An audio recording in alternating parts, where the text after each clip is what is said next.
गांव में जो बच्चे रहते हैं, जो किसान और मजदूरों के बच्चे हैं, क्या आप उनको इस देश का भविष्य नहीं मानते? ये टीयर गैस और लाठीचार्ज हमेशा जो स्टूडेंट्स हैं उनके ऊपर ही क्यों किया जा रहा है कि जब पॉलिटिकल पार्टीज प्रोटेस्ट करती है तब लाठीचार्ज या टीयर गैस क्यों नहीं यूज़ किया जाता है कि स्टूडेंट्स पर ऐसा अत्याचार करके आप लोगों को क्या मिल रहा है? कल झारखंड में जो भी हुआ वो बहुत ही खराब था। जैसा जंतर मंतर पर हमने 20 तारीख को देखा था, कुछ वैसा ही नज़ारा झारखंड में कल देखा गया, जहाँ पर स्टूडेंट्स के ऊपर टीयर गैस बरसाए गए, लाठियाँ बरसाई गई। और मुझे तो ये समझ नहीं आता है कि जब पॉलिटिकल पार्टीज प्रोटेस्ट करती है तब लाठीचार्ज या टीयर गैस क्यों नहीं यूज़ किया जाता है।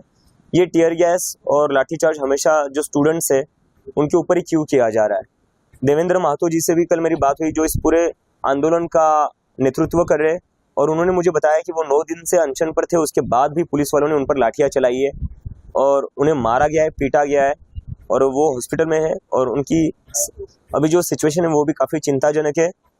तो कहीं ना कहीं सोचना चाहिए सारी सरकारों को, चाहे जंतर मंतर हो या झारखंड हो, देश में जितनी भी सरकारें उन सभी को सोचना चाहिए कि स्टूडेंट्स पर ऐसा अत्याचार करके आप लोगों को क्या मिल रहा है। ये स्टूडेंट्स अपने अधिकार के लिए लड़ रहे हैं, अपने भविष्य के लिए लड़ रहे हैं, वो किसी वोट बैंक के लिए नहीं लड़ रहे। तो उनके ऊपर इस तरह का लाठीचार्ज नहीं होनी चाहिए, इस तरह की ब्रूटैलिटी तो बिल्कुल नहीं होनी चाहिए। एक वीडियो भी आया है जिसमें आप समर्थन देते हुए दिख रहे हैं, आपकी क्या बातचीत हुई? देवेंद्र महतो जी से मेरी वही बातचीत हुई। मैंने पहले तो समझने को कोशिश की उनकी अभी सेहत कैसी है, क्योंकि जो मुझे पता चला था मेरी टीम वहाँ पर लगातार बनी हुई, कल रात भी हमारी टीम वहाँ पर पूरी रात उनके साथ हॉस्पिटल में थी और सुबह भी मेरी बात हुई कि अभी उनकी सेहत कैसी है। तो हमने तो वही पूछा कि आप लोगों को जो भी मदद चाहिए वो हम लोग पूरी तरीके से आपके साथ है, जितनी भी डिमांड्स है हम उन पूरी डिमांड्स का समर्थन करते हैं। और हम देवेंद्र महतो को खुद झारखंड के जो इस आंदोलन के नेता है, हम चाहते कि ये पूरा आंदोलन वही संभाले, वही चलाए और उनके चेहरे पर ही चले, क्योंकि उन्होंने बहुत बड़ा त्याग किया है 9 दिनों का अनशन करके। तो उनके लिए जो भी करना पड़े हम पूरी तरह करेंगे, उनके आंदोलन को मजबूत करने के लिए जो भी करना पड़ेगा वो हम करेंगे। समाज के काफी स्तर से सवाल हो रहा है कि अभिषेक दीक्षित और उनकी टीम रांची कब जाएंगी, झारखंड कब जाने वाली? टीम तो जा चुकी है, हमारी टीम वहां पर है। और जैसा कि मैंने थोड़ी देर पहले कहा, इस मूवमेंट के जो लीडर है वो देवेंद्र महतो है, जो 9 दिनों से अनशन पर है। लेकिन आप कब जाएंगे, ये सवाल काफी उठ रहा है। नहीं, मैं उसी पर आ रहा हूँ। हमारी टीम वहां पर जा चुकी है, हमारे लोग वहां पर लगातार काम कर रहे हैं उस आंदोलन को मजबूत करने के लिए। अभी हम नहीं चाहते कि देवेंद्र महतो से फोकस हटे, हमारा पूरा समर्थन है। इम्पोर्टेंट क्या है, क्या हम उस लड़ाई में उनका साथ दे रहे या नहीं दे रहे, हम वो पूरी तरह दे रहे। मैं लगातार टच में हूँ झारखंड में जो स्टूडेंट्स है उनसे। हमारी टीम वहां पर लगातार काम कर रही है। कल देवेंद्र महतो जी को संसद में जब वो जा रहे थे तब हमारी टीम उनके साथ कंधे से कंधा मिलाकर चल रही थी। तो उनको मजबूत करना हमारा काम है सर, वहां जाकर अपना चेहरा चमकाना हमारा काम नहीं, उनको मजबूत करना हमारा काम है। उमर खालिद की कल एक बुक लॉन्च हुई है जिसका नाम है backward communities, Adivasi histories the politics of power. तो उसके बारे में क्या कहेंगे आप, क्या आप पढ़ने वाले हैं बुक?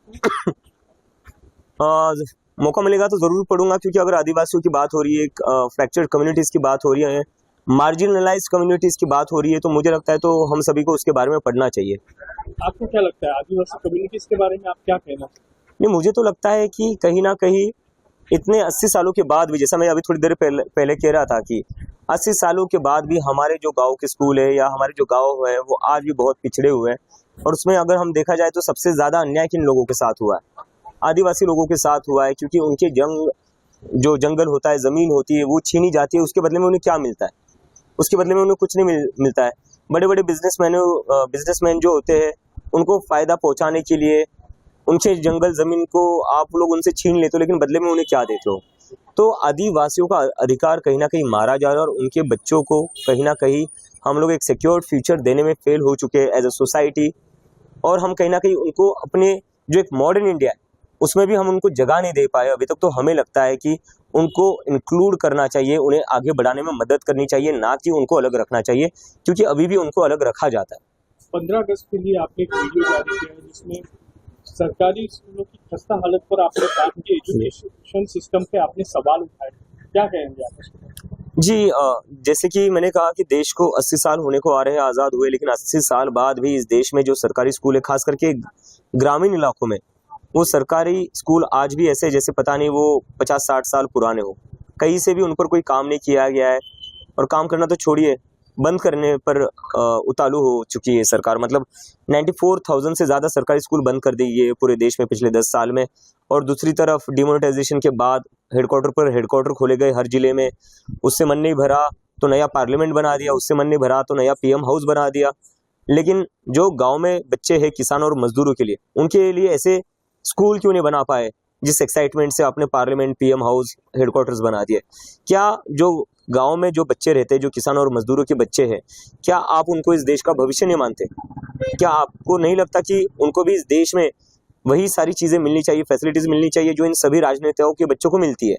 तो कहीं ना कहीं उन बच्चों के भविष्य के लिए और ख़ास करके ग्रामीण हिस्सों के विकास के लिए हम चाहते हैं कि हम 15 अगस्त के बाद जो फोकस है पूरे समाज का, वो हमारे ग्रामीण इलाकों पर रहना चाहिए। क्योंकि जब तक ग्रामीण इलाकों का विकास नहीं होता तब तक हमारा देश विकसित नहीं बन सकता, क्योंकि majority of the India lives in village.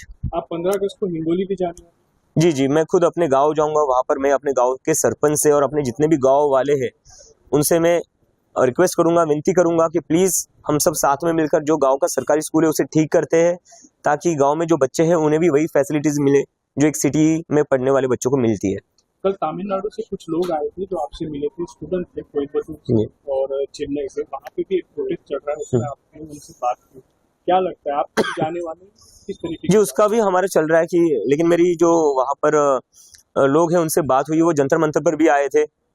तो मणिरत्नम जी जो है उनकी खुद की बहन ने सुसाइड करी थी नीट के कारण, तो वो जंतर मंतर भी आए थे। और मुझे जैसे ही कल पता चला कि वो तमिलनाडु में भी आंदोलन कर रहे हैं, तो कल मैंने उनसे भी बात की और मैंने कहा कि आपकी पूरी तरह हम साथ हैं और हमारी जो तमिलनाडु की टीम है वो वहाँ पर पूरा टाइम रहेगी उनके साथ, और आगे आने पर हम भी जाएंगे वहाँ पर। तो जो भी आंदोलन हो रहे स्टूडेंट्स की, चाहे सरकार किसी की भी हो, मैं बार बार ये चीज़ कह रहा हूँ, चाहे किसी की भी राज्य सरकार हो, हमें फ़र्क नहीं पड़ता। जहाँ स्टूडेंट्स के साथ अन्याय होगा, जहाँ स्टूडेंट्स आंदोलन करेंगे, हम उनके साथ खड़े रहेंगे। परसिमन बिल आने वाला और कहीं ना कहीं डेमोक्रेसी को उस हिसाब से लोगों की आशंका है कि उससे खतरा होने वाला है परसिमन बिल पास होने पर। उसके ऊपर आप क्या कहेंगे, आप किस तरीके से देखते हैं? मुझे लगता है कि जो 2024 में मेजोरिटी के नीचे सीटें आई है, उसके बाद जानबूझकर कुछ ऐसे चीज़ें की जा रही है कि किस तरह मेजोरिटी सिक्योर कर सके। तो उस पर तो मैं अभी यही कहूँगा, गांव में जो बच्चे रहते हैं, जो किसान और मजदूरों के बच्चे हैं, क्या आप उनको इस देश का भविष्य नहीं मानते? ये टीयर गैस और लाठीचार्ज हमेशा जो स्टूडेंट्स हैं उनके ऊपर ही क्यों किया जा रहा है? कि जब पॉलिटिकल पार्टीज प्रोटेस्ट करती है तब लाठीचार्ज या टीयर गैस क्यों नहीं यूज़ किया जाता है? कि स्टूडेंट्स पर ऐसा अत्याचार करके आप लोगों को क्या मिल रहा है? ये स्टूडेंट्स अपने अधिकार के लिए लड़ रहे हैं, अपने भविष्य के लिए लड़ रहे हैं, वो किसी वोट बैंक के लिए नहीं लड़ रहे हैं। Subscribe to One India and never miss an update. Download the One India app now.